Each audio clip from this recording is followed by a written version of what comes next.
The K-12 Engineering Education Podcast is made possible by donations from generous individual listeners, including Javier Villarreal. He donated at the engineer level, which is awesome, so thank you to all the donors, including Javier. You all can keep the show going too by donating to my independent studio at www.patreon.com/PiosLabs. It's April 10th, 2017. I'm your host, Pius Wong, for the K-12 Engineering Education Podcast.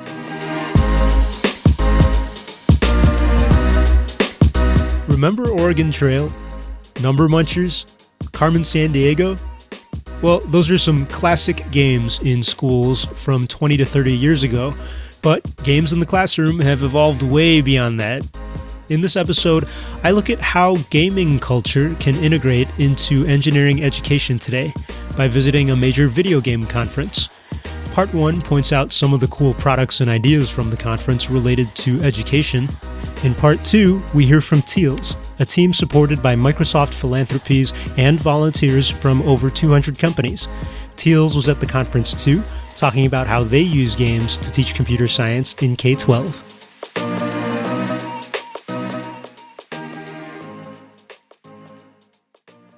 Back in January, I went to San Antonio to visit PAX South, that's PAX, and it's a major convention for video games, board games, and everything related to gaming culture. Hello. Can I look in the bottom part? Each morning, past the security check-in, throngs of people streamed through the convention center in all directions, some dressed as their favorite video game characters, some playing a scavenger hunt with friends, and all obviously excited. How could you take this kind of excitement and channel it to education? So there's apparently a Mario Kart 64 competition or something, or just a Mario Kart competition, and people really want to get on stage to play. In the crowded exhibit hall, there were plenty of flashy new games and merchandise. A few games might even be good for promoting learning. All right, basically it's if you were to take Othello, Connect 4, and Tetris and just smash it all into the same game. Ian Reed is the designer of Convert, and he showed me how to play. Right. So what you're doing in this game, you are taking wooden blocks of varying shapes, and you're stacking them on a checkerboard, 4x4 checkerboard, trying to create rows of 4 squares. It's a 2-player tabletop game that exercises your logical thinking in 3D, and I could see anyone who wants to practice their spatial visualization skills playing it. This is a game apparently presented by C63 Industries. It's called Pixel Are You Squared? And they say it's a competitive educational puzzle platformer shooter. It sounds really epic. The game developer for Pixel Are You Squared had made this trippy-looking, fast-paced logic game that was like a tribute to old-school 8-bit gaming history. We also have a storyline that focuses on the history of computer science, history of science, things like that. And if you actually play it, you'll see, like, when you're going through images, it'll actually be like an image of a famous person, and then all the pixels will line up, form this picture, and you'll get a little bit of history about this person. Interesting. There were a lot more sources of educational inspiration than this. There was a room called the Jam Space that had musical instruments for anyone to play. Clearly, games could motivate music appreciation and vice versa. There was Happy Chess, a cutesy cartoon digital version of chess that could encourage little kids to play that game of logic and strategy. There was a virtual reality headset hooked up to an elliptical machine, the kind at your gym. When I put on the headset and stepped onto the elliptical, it felt like you really were racing down this digital world while on the elliptical. Any physical education teachers out there want to motivate teens to do cardio? Well, this system is one possibility. Maybe your students in your engineering classes could program a similar system.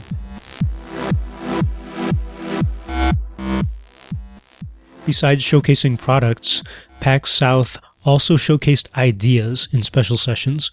One session relevant to engineering educators was a panel of 3 artists, engineers, and makers, Katrina Keller, Christina Heichman, and Haley Moore. They talked about how to manage creativity. It was interesting because oftentimes engineering teachers hear advice on what to do if you are not getting any ideas for projects. But an audience member asked the panelists about the opposite problem. But my biggest problem is not getting inspiration. It's having too much inspiration. So it's hard for me to stay focused on one project. So I wanted to ask, how do you guys focus on one project and keep with it? That's a very good question. I have a lot of Everyone I know is like Chrissy. I have spreadsheets. Like if I'm doing a couple of projects, I'll have spreadsheets with like timelines on them of like if I have deadlines or something. I also recently started doing, maybe this will help, I started doing a bullet journal.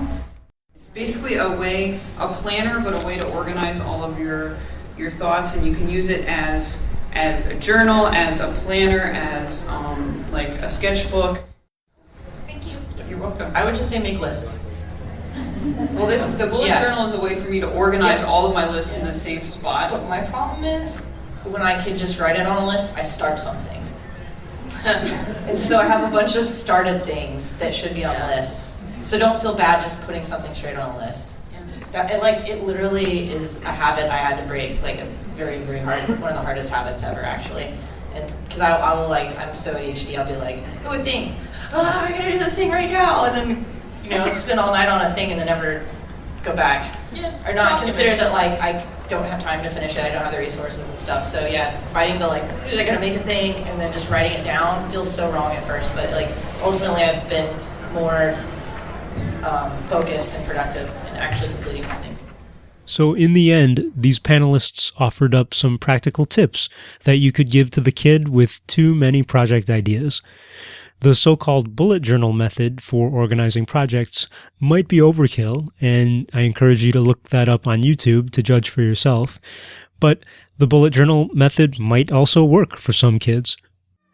PAX elicited many morsels of ideas like this for how to teach engineering in different ways.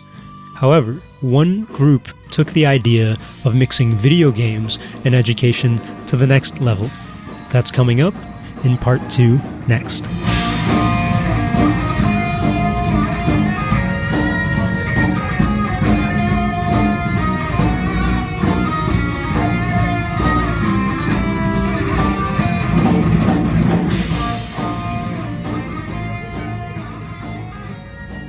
This last music clip was from a live performance in the PAX Jam Space by the band Descendants of Erdrich.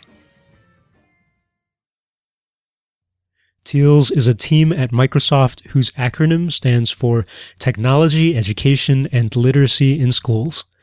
And TEALS is trying to spread computer science education throughout the USA.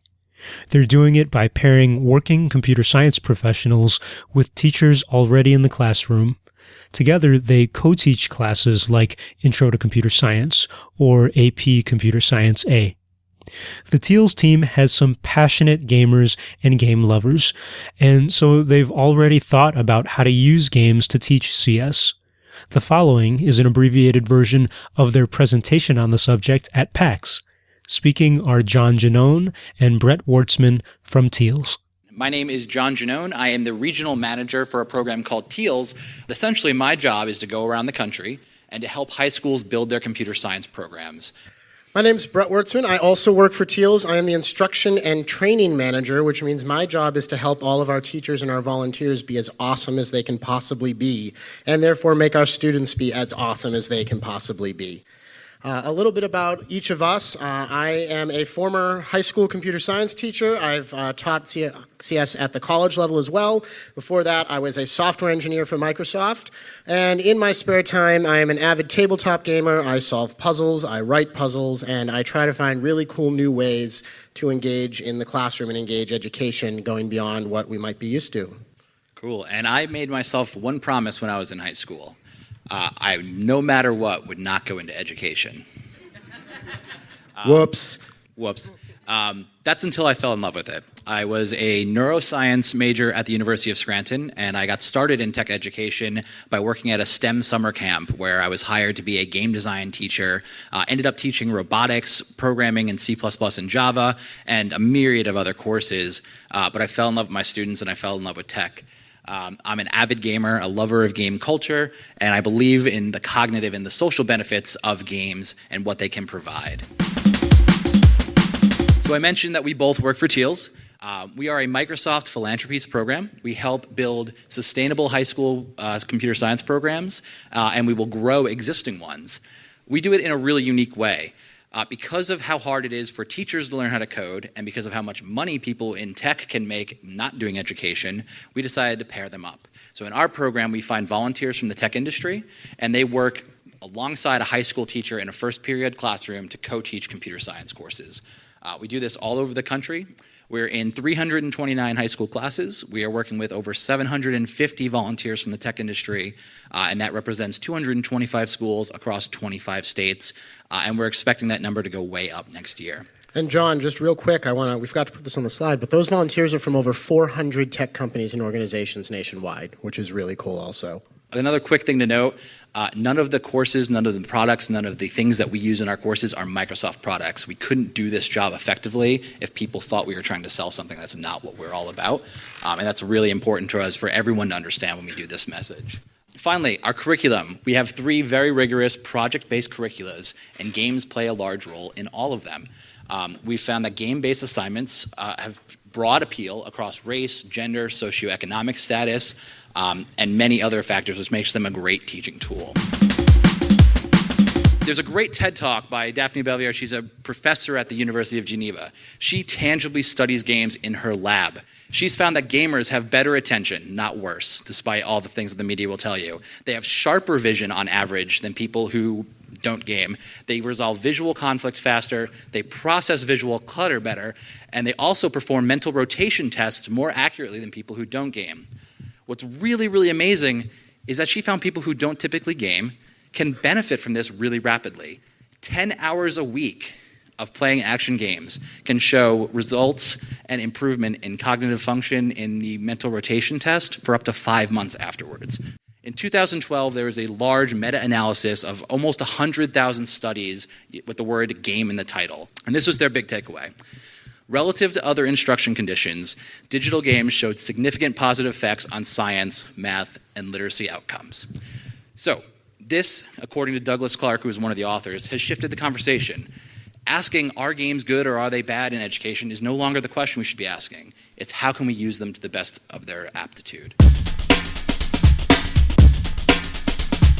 How do we use this in an educational environment? How do we use this in a classroom? There's a lot of great things that we can do here. We're going to talk about 3 main approaches, 3 kind of top-line approaches here. The first is probably the most obvious, engagement. Students tend to be more engaged when there are gaming activities in the classroom. This is not going to be earth-shattering to anybody in this room. The next piece of this is motivation. We can affect students' motivation by using gaming activities. There's an immediate feedback loop in most gaming activities. There's an opportunity for them to very quickly and very definitively find out if they've been successful or not. Immediate feedback in gaming really helps them keep that cycle and stay motivated to continue. The last piece of this, and maybe the biggest piece, is we can change students' mindset by talking to them about games rather than traditional classroom activities. They are used to being successful in games. Students are also used to having to maybe try a few times in games. They're used to not getting it right the first time. They're not used to that in a classroom setting for whatever reason. There's a lot of students that believe they should be able to get it right absolutely easily the first time, and if they can't, they're just too dumb and they should give up. So by moving into a gaming environment, we change that mindset. We come up with the acceptance of failure and the acceptance of repetition, and it gets them more comfortable with the notion that it's okay to need to go multiple times and to make mistakes before you get where you need to be. All right, let's talk about the skill trees. So this is 3 different ways that you can think of from a student perspective games being used in a classroom. And I'm going to talk about these right now from the bottom up, and then we'll go through them in more detail from the top down. Bottom one there is the play skill tree. This is going to be the most obvious one. Playing games in class, playing games as part of your education. There's a lot of different ways you can do this, and we'll talk about some great examples of it, but this is just simple gameplay. We are consumers of a game. Second one from the bottom or second one from the top, depending on your perspective, game creation. You might even, or not game creation, content creation. You might also think of this as modification or skinning or add-ons. This is where we take an existing game, might be a commercial game, might be a custom game that's been designed for the educational purpose, and the students create some new content for it. So they're not creating the game, they're also not playing the game, they're contributing to the game with some new materials. And then at the top, game design. This is when you're actually designing a game or implementing a game from the ground up as part of the academic activity. This can be influenced by existing games. You don't have to contrive a whole new concept here, but we're usually looking for something in this skill tree that's a little bit beyond, I'm just going to take Jeopardy and I'm going to retheme it as World History Jeopardy. That's not really game design. That's going to be more content creation because I'm just creating content that happens to be themed around world history. So, design, creation, and play. These are the ones we're going to talk about. Level 1, let's talk about leveling up your design skill tree. So at level 1, simple review games. You're going to hear this theme a lot. To me, at least, level 1 integration of games is a lot of these review or drill or practice games. That's the gamification sort of thing. So this would be, it's the end of the unit, and I've asked my students, I want you to design a game that incorporates the things you just learned. If you do this in a classroom, a lot of the time you end up with something that looks an awful lot like Jeopardy or Trivial Pursuit or Family Feud or any game that involves a lot of challenges or question answering, and they just make the questions or the content be about whatever the subject is. Next thing we can do, what we're going to call level 2, is when you're designing or implementing games that really apply the concepts that you've been learning. This can end up with something very contrived. So an example of this would be you're going to ask your students to create some sort of a dungeon crawl game where instead of fighting monsters or finding items or unlocking doors, they somehow have to do something in the dungeon crawl that is related to whatever the subject or the concept you're teaching is. It's not bad, it's better than just answering questions, but it's still going to feel a little bit contrived, and it's still going to be more about taking the concepts that they've learned elsewhere and integrating them into the game than it is about really learning the concepts through creating the game. When you can learn the concepts through designing or implementing the game itself, that's when we hit level 3. And I'll be honest, from my perspective and in my experience, this is extremely difficult. It's difficult because your learning objectives really have to have something to do with the game design process itself. So if you're teaching game design, you can do something like this, where you can have some really cool activities where the game design process is part of what they're learning by doing it. In TEALS, which we talked to you a little bit about before, in our curricula, we said we use games in a lot of different ways, and we're going to highlight some of the ways we do it. We think we do this at these higher levels. You may disagree, but we're going to talk about what we do. For level 3 design, this is in our intro computer science course.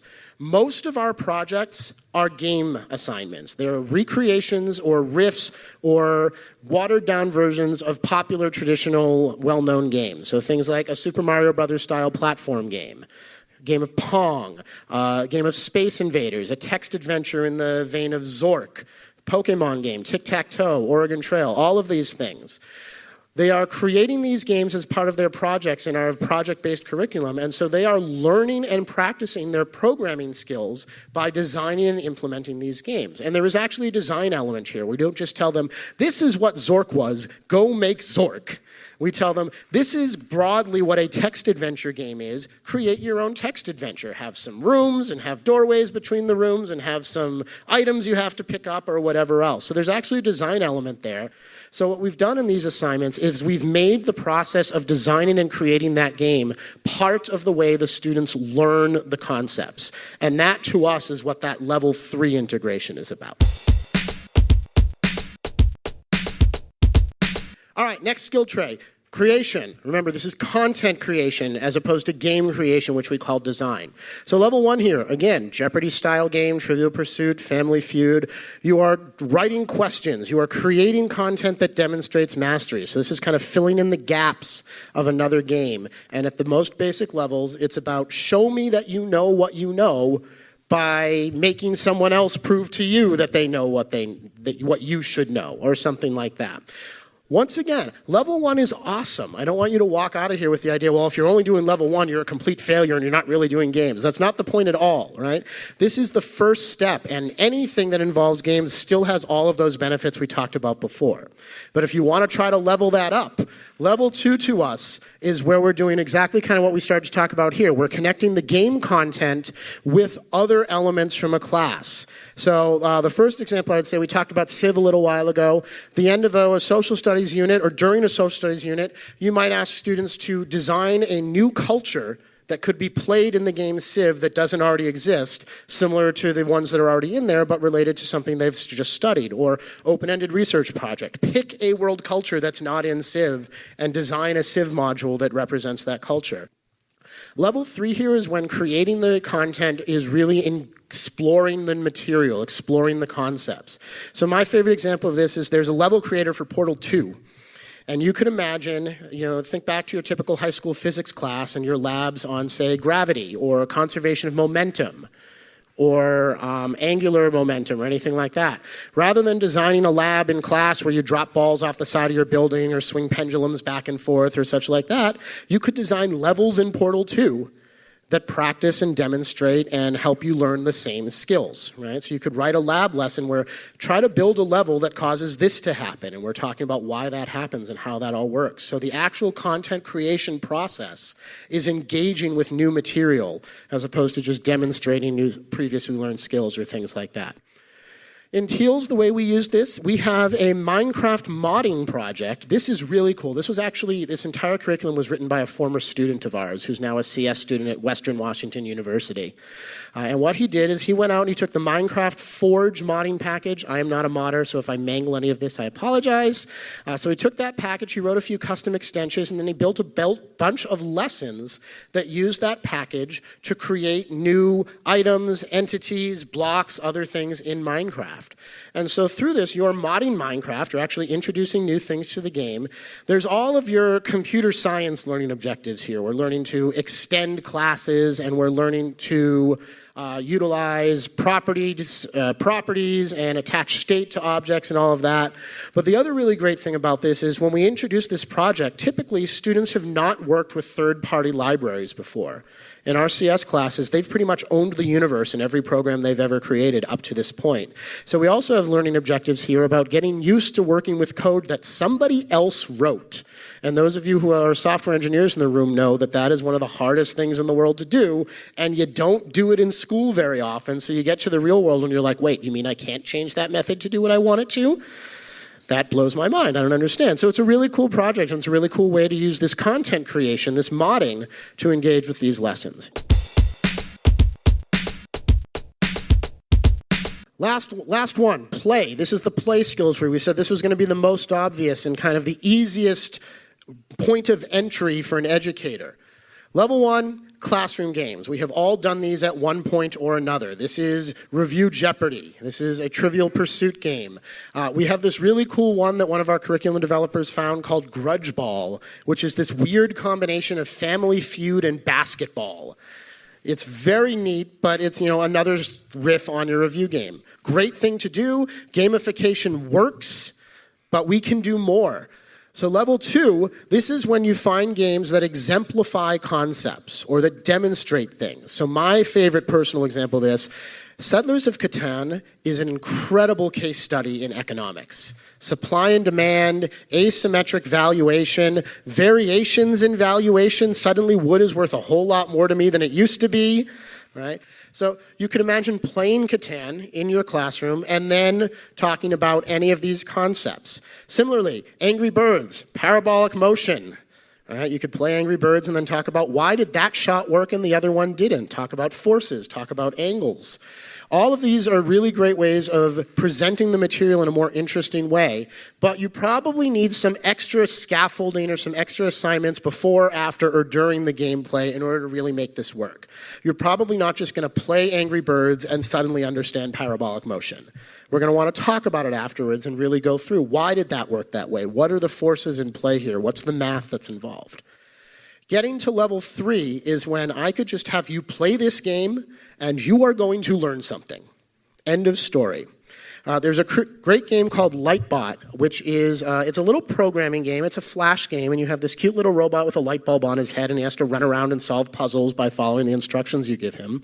Just by playing this game, and really just by playing any programming game, you're learning what we call computational thinking, which is one of the core skills in the world of computer science education right now. You're learning to think algorithmically, to break problems down into steps, to anticipate problems that might come up and program in ways to overcome them.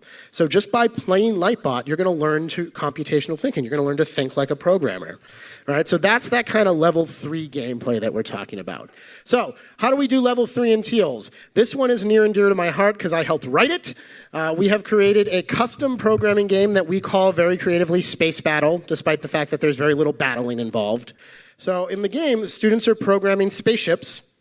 They are autonomous. Once they start playing the game, we're just going to connect the ship to our network, and it's going to run, and everybody is hands off. And when we do this in classrooms, it's really cool because everybody just gathers around the projector at the front of the room because they got nothing to do. The die has been cast, and they watch and they yell and they scream, and we have teachers 3 doors down the hall tell us to be quiet. They're trying to give a final exam. True story. What's going on here, though, this is gameplay because the programming is the play.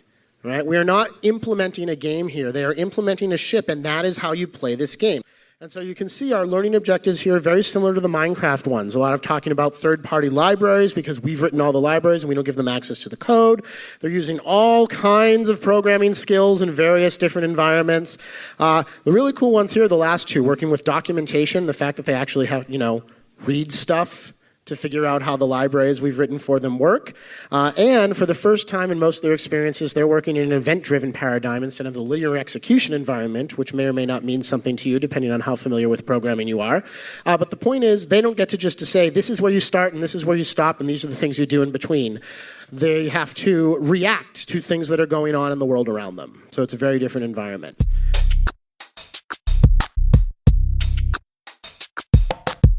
There's an amazing TED Talk by someone named Jane McGonigal, and she brought out a really interesting point. Between 2004 and 2012, nearly 6 million years of World of Warcraft has been played. That's in 2012. I'm slightly embarrassed and proud to admit that about 6 months of that is from me. But if that's overwhelming for you, think of it this way. 5.93 million years ago, the first human ancestors stood up. That's how much time we've invested in this. Call of Duty Black Ops, 68,000 hours were played within 1 month from release. It's now estimated that we're spending about 3 billion hours as a race playing online games. 90 to 99%, depending on who you ask, of young people are playing video games. An average young person who has a strong gaming culture will spend about 10,000 hours playing games by the time they're 21. Why is that number important?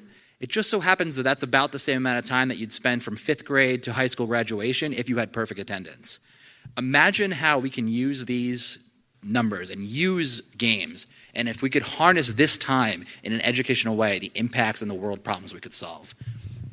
If you would like to support the efforts to get computer science education into more high schools using some of these activities that we talked about, there are at least 2 ways you can do that. One, if you are a parent of a high schooler, if you are a high schooler, if you are a high school teacher, if you went to high school, if you live near a high school, you are a great candidate to be an advocate for better education in your high schools or the ones you know about. And we would love to give you some information about how you can help us bring TEALS and by extension computer science education to any high school anywhere in the country that you happen to know about. We're happy to talk to you about that. If you are a tech industry professional of some kind and you'd be interested in volunteering your time and skills with us to help students learn how to program and learn computer science, we'd love to talk to you about how you can get involved in that way as well. You see there's 2 separate pages on our website, tealsk12.org/volunteers for volunteers, tealsk12.org/schools for schools. And with that, we're going to officially say we're done because the enforcers are about to tell me I'm done. Look at that. If you're interested in watching a video of the full hour-long presentation, you can find a link to it in the show notes for this episode.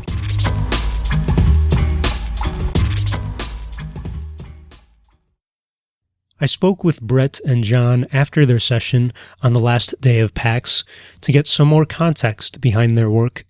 30% of the people who listen to the podcast, they probably are engineers or business people. How would they know if they're going to be the right person to support you guys?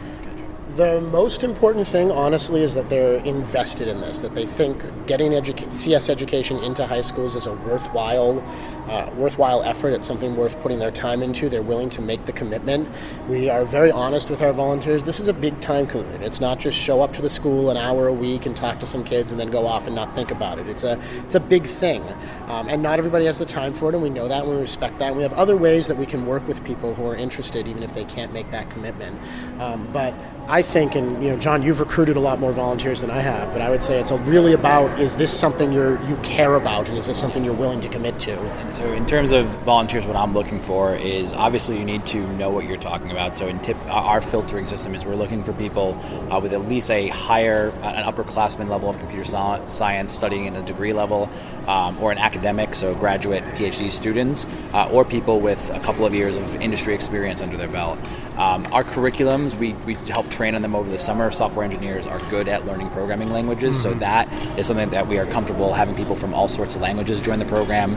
We've even had some people that were very closely related to coding and programming do our program and be very successful, who saw the message, as Brett has said, and upskilled themselves and worked with other engineers as part of their team. So I agree that the most important thing is engagement, but we also are looking for that academic or professional background, and also importantly, a willingness to admit that there's some things that you don't know about education. So all the volunteers go through roughly a 15 to 30 minute interview with a regional manager. We talk to them about what it's like to be in front of a classroom. We ask them, hey, why are you doing this? Why is this important to you? We'll talk to them about not technical questions, because we trust usually if they've gotten to me or to another regional manager, they've probably seen that we're real deal and we want people who are knowledgeable. But we're not going to make them do test questions, but we'll ask them, say, hey, how would you explain this to a student? Or what would you do in this circumstance? Or what would you do with a student who's just not only debugged his code and found 17 new errors, but forgot to save and lost his whole project? And we try to put those scenarios into them. If you want a shorter answer to that initial question, essentially we're looking for people with software experience, either academically or professionally, and someone who really wants to be there.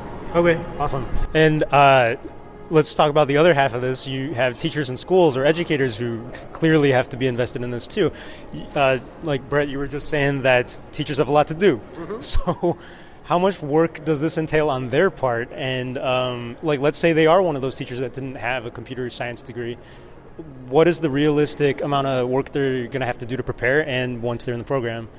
It's going to be some extra work for sure, and a lot of times, we know this isn't always possible, but we'll ask the school, if they can, to arrange a second free period or an extra free period for their teacher, because in addition to all the normal requirements that come along with teaching a class, we're asking these teachers to learn computer science on the side as well.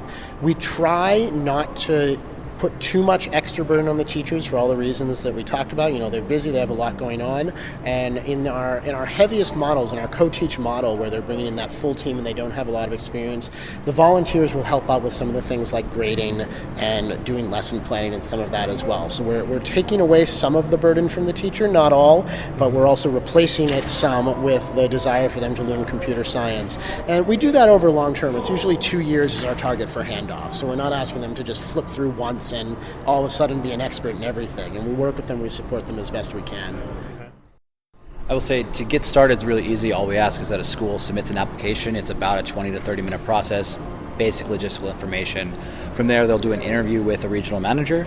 Essentially, the required people are a campus level decision maker and the teacher that wants to do the program. We encourage the schools to involve their guidance counselors so they can talk accurately about our classes to students, and also the master scheduler, because we have to run our course first period, or really realistically before 9:30 comes, so that people can get to their day jobs after volunteering in the program. But that's all it takes to get started. It's non-committal.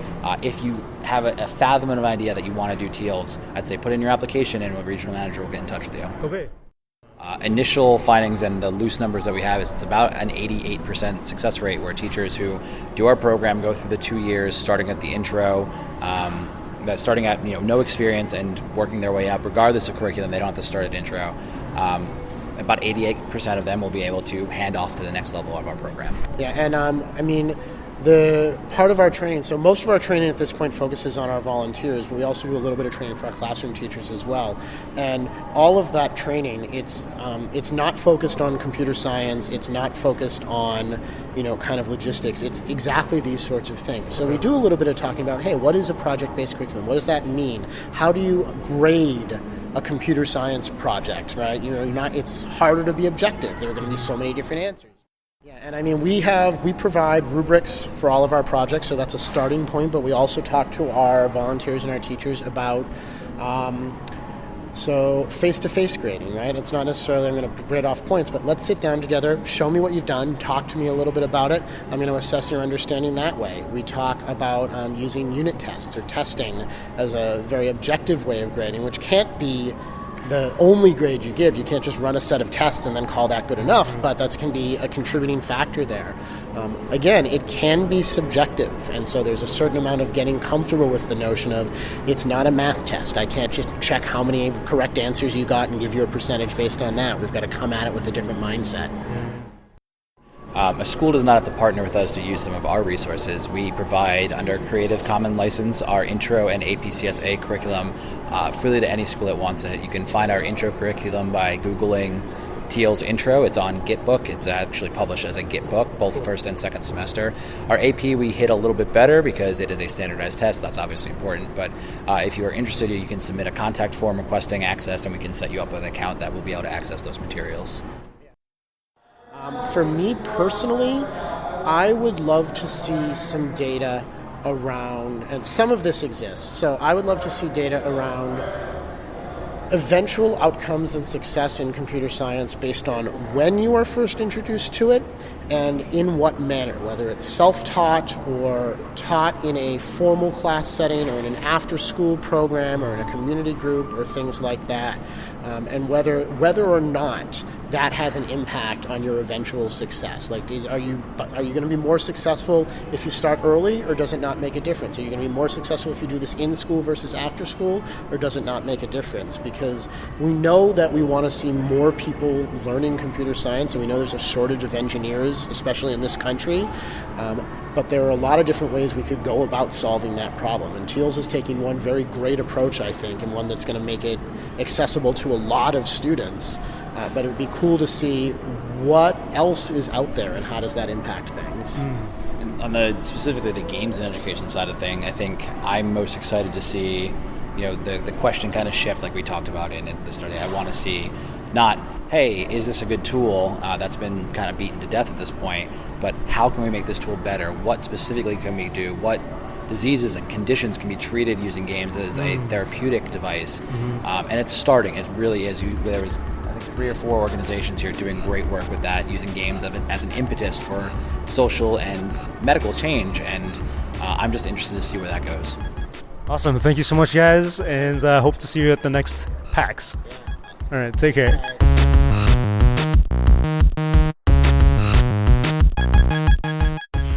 To learn more about TEALS at Microsoft, about the PAX conference, or about any of the other resources mentioned on the episode, just check out the show notes on iTunes, SoundCloud, or your podcast player. Remember to subscribe and review if you can. Connect with the show on Twitter, Facebook, Reddit, and other places online, which you can find through the podcast website www.k12engineering.net. Our closing music is from Late for School by Bleep Tour under a Creative Commons Attribution license. The K-12 Engineering Education Podcast is a production of my studio, Pios Labs, and you can support Pios Labs at www.patreon.com/Pios Labs. Thanks for listening, and tune in next time.